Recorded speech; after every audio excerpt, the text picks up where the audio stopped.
Hi, my name is Dr. Pramita Kuruvilla.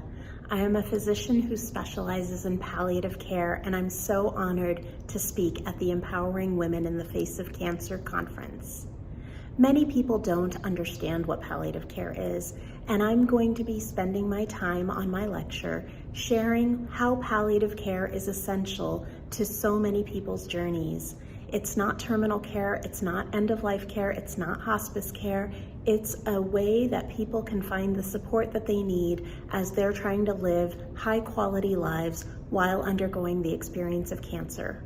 I'll teach you about how you can advocate for yourself, how you can gain interdisciplinary support, and how you can find a sacred space that you can feel comfortable and seen and validated, and learn to figure out how to prioritize what's the most important part of your life right in this moment. I look forward to meeting you soon, and thank you for your time. Have a wonderful day.